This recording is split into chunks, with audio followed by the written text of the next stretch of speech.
नमस्कार। प्रांजल ज्ञान गंगा में आप सभी का स्वागत है।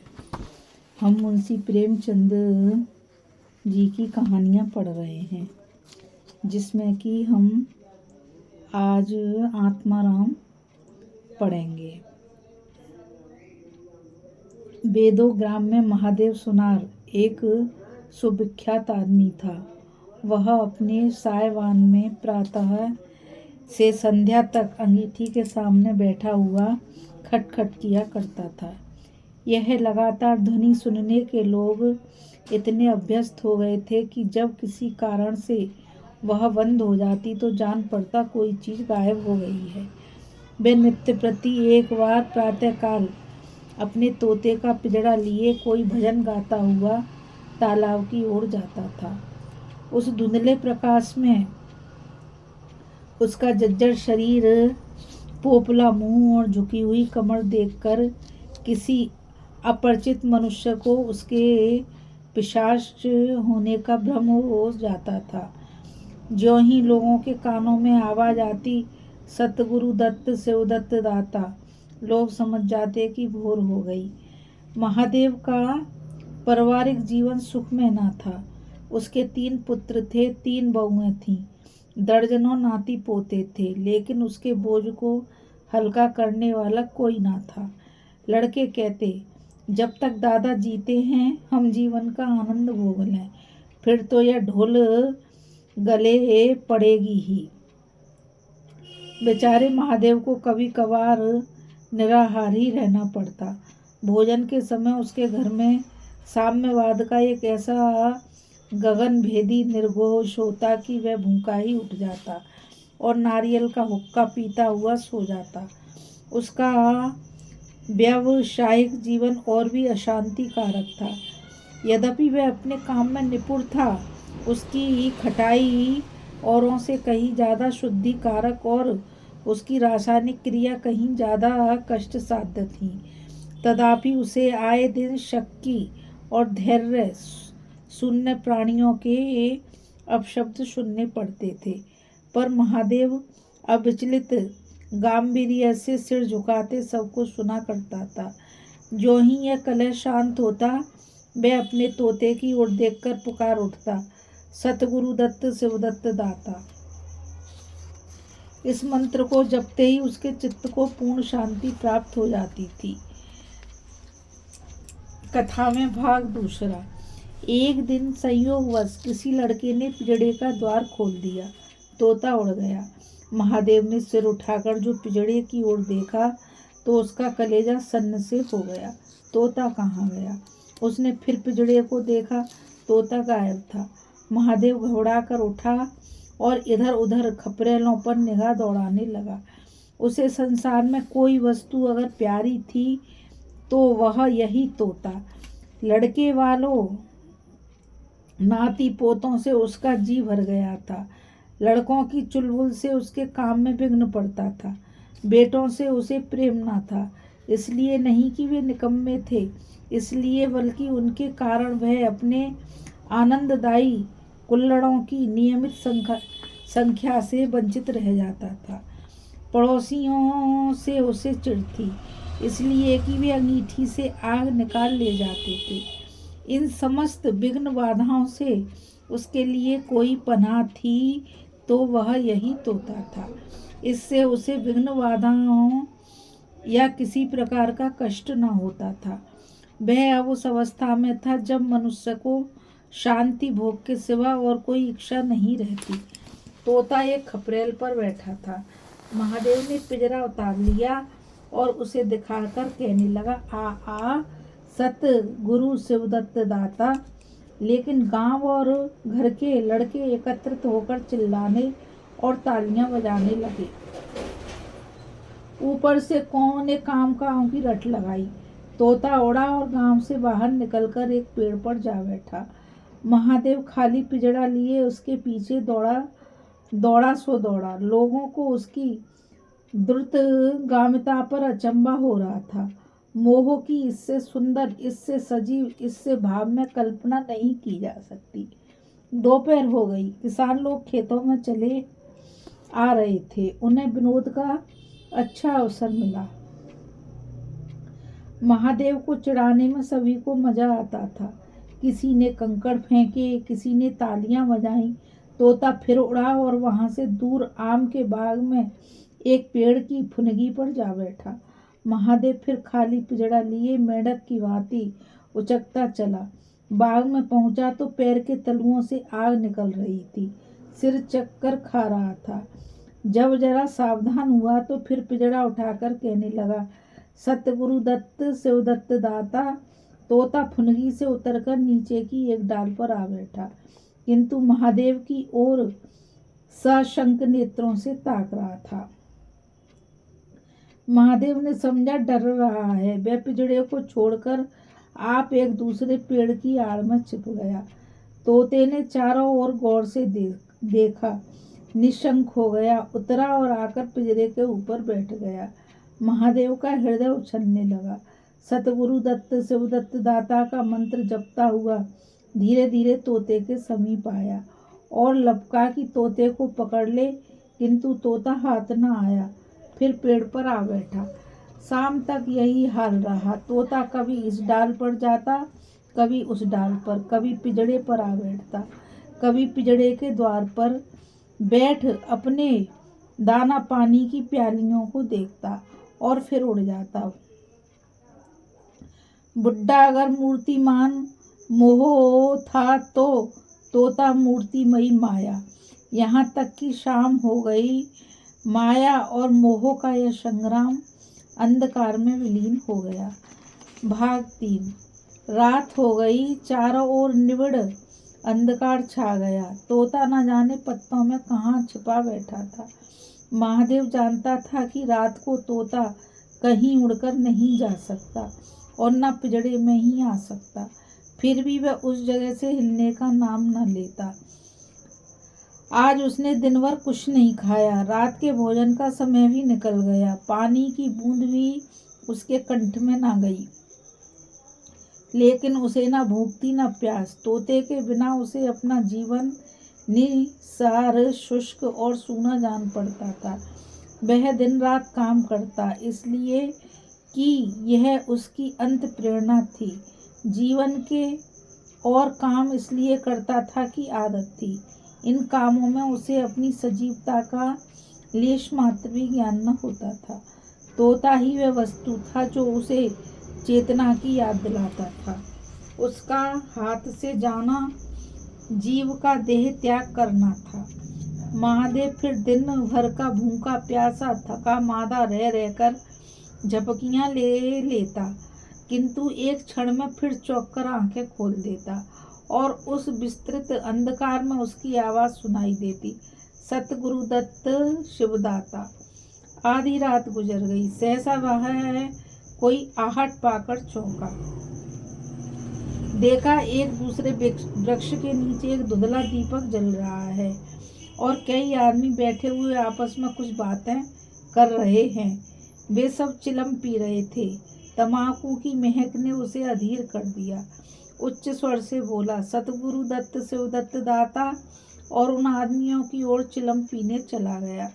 किंतु जिस समय प्रकार बंदूक की आवाज़ सुनते ही हिरन भाग जाते हैं, उसी प्रकार उसे आते देख सब के सब उठकर भागे। कोई इधर गया, कोई उधर। महादेव चिल्लाने लगा, ठहरो ठहरो। एकाएक उसे ध्यान आ गया, ये सब चोर हैं। वह जोर से चिल्ला उठा, चोर चोर, पकड़ो पकड़ो। चोरों ने पीछे फिरकर न देखा। महादेव दीपक के पास गया तो उसे एक कलशा रखा हुआ मिला जो मोर्चे से काला हो रहा था। महादेव का हृदय उछलने लगा। उसने कलशे में हाथ डाला तो मोहरें थी। उसने एक मोहर बाहर निकाली और दीपक के उजाले में देखा, हाँ मोहर थी। उसने तुरंत कलशा उठा लिया और दीपक बुझा दिया और पेड़ के नीचे छिपकर बैठ गया। साहसे चोर बन गया।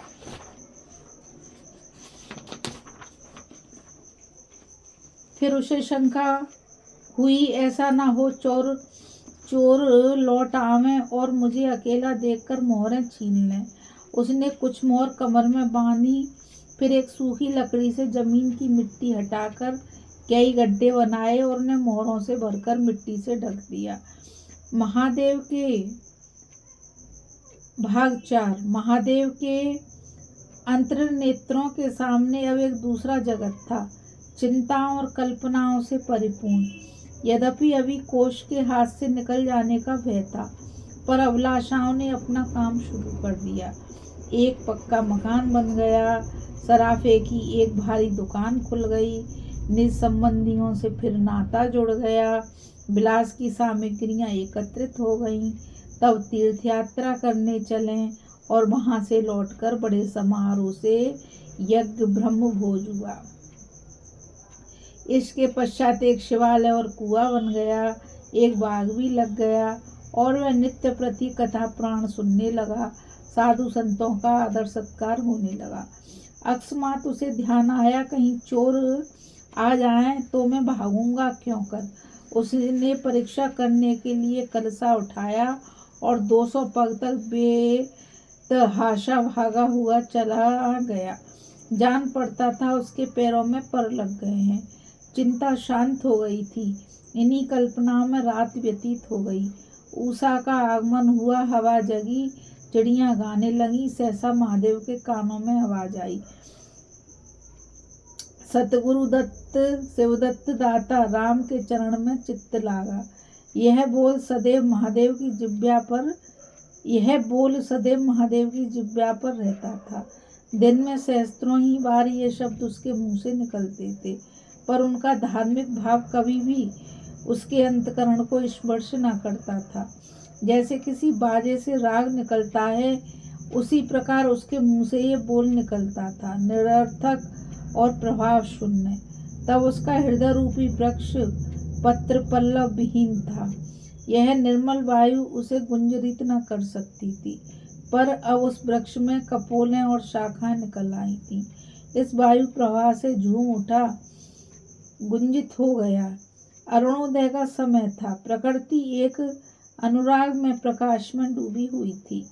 उसी समय तोता पैरों को जोड़े हुए ऊंची डाल से उतरा, जैसे आकाश से कोई तारा टूटे और आकर पिंजड़े में बैठ गया।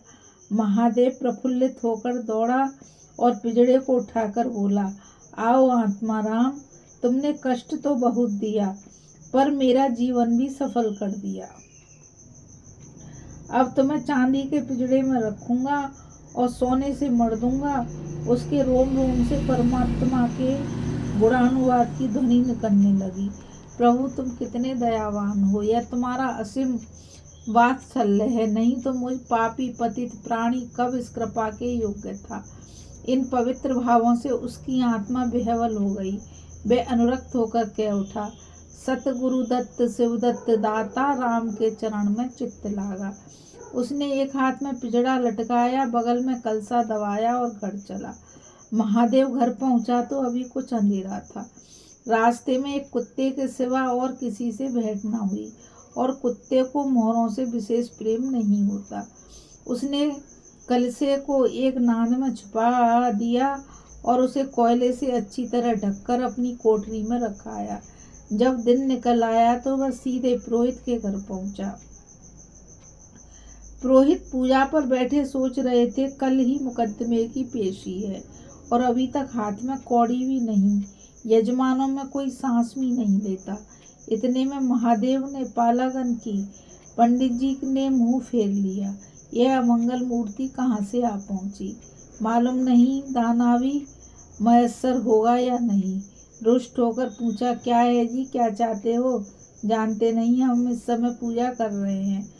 महादेव ने कहा, महाराज, आज मेरे यहाँ सत्यनारायण की कथा है।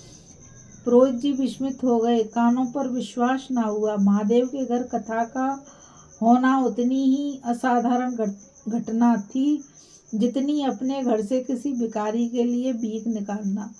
पूछा, आज क्या है? महादेव बोला, कुछ नहीं, ऐसी इच्छा हुई कि आज भगवान की कथा सुन लूं। प्रभात ही से तैयारी होने लगी। वेदों के निकटवर्ती गांवों में सुपारी फिरी।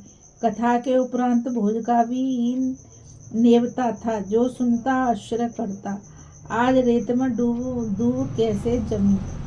संध्या समय सब संध्या समय जब सब लोग जमा हुए और पंडित जी अपने सिंहासन पर विराजमान हुए तो महादेव खड़ा होकर उच्च स्वर में बोला, भाइयों, मेरी सारी उम्र छल कपट में कट गई।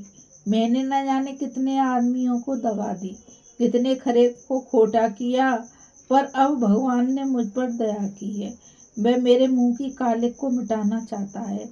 मैं आप सब भाइयों से ललकार कर कहता हूँ, जिसका मेरे जिम्मे जो कुछ निकलता हो उसकी जमा मैंने मार ली हो, जिसके चोखे माल को खोटा कर दिया हो वह आकर अपनी एक एक कौड़ी चुका ले। अगर कोई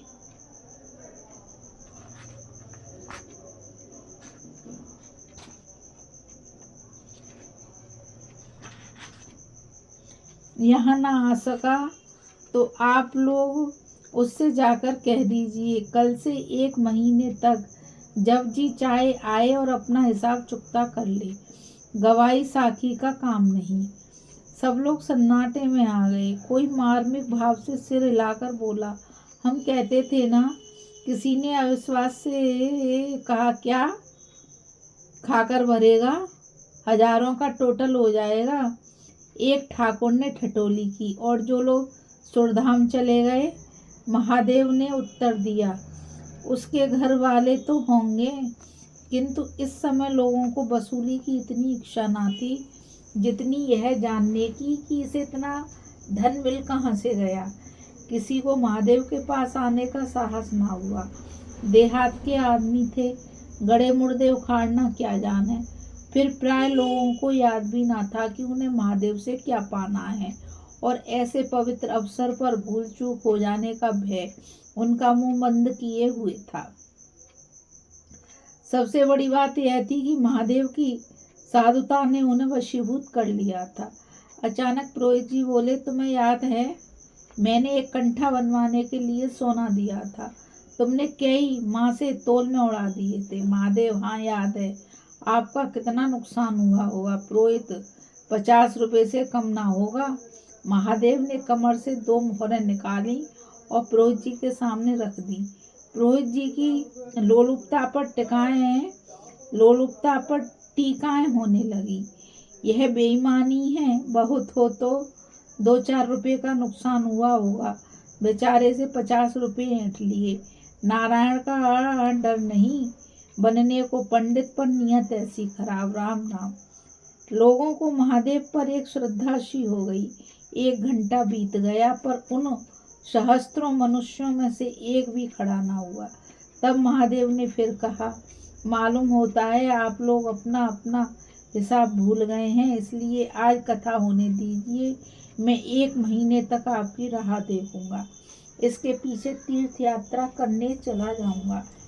आप सब भाइयों से मेरी विनती है कि आप मेरा उद्धार करें। 1 महीने तक महादेव लेनदारों की राह देखता रहा। रात को चोरों के भय से नींद न आती।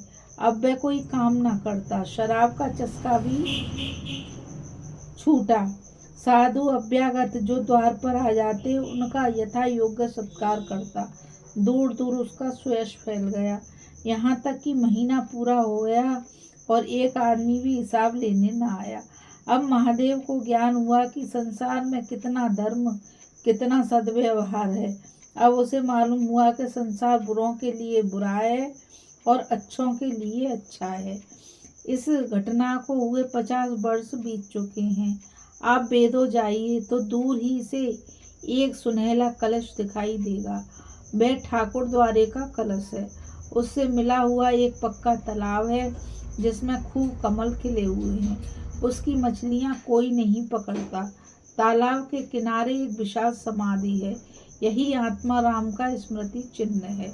उसके संबंध में विभिन्न किंवदंतियां प्रचलित हैं। कोई कहता है वह रत्न जड़ित पिजड़ा स्वर्ग को चला गया। कोई कहता है वह सत्य गुरुदत्त कहता हुआ अंतर ध्यान हो गया। पर यथार्थ यह है कि उस पक्षी रूपी चंद्र को किसी बिल्ली रूपी राहु ने ग्रस लिया। लोग कहते हैं आधी रात को अभी तक तालाब के किनारे आवाज आती है, सतगुरु दत्त शिवदत्त दाता। राम के चरण में चित्त लागा। महादेव के विषय में कितनी ही जनश्रुतियाँ हैं, उनमें सबसे मान्य यह है कि आत्मा राम के समाधिस्थ होने के बाद वह कई सन्यासियों के साथ हिमालय चला गया और वहां से लौटकर न आया। उसका नाम आत्मा राम हो गया। अभी हम मुंशी प्रेमचंद जी की कहानी आत्मा राम पढ़ रहे थे। इस कथा में बस इतना ही। राधे राधे, जय श्री कृष्णा, नमस्कार।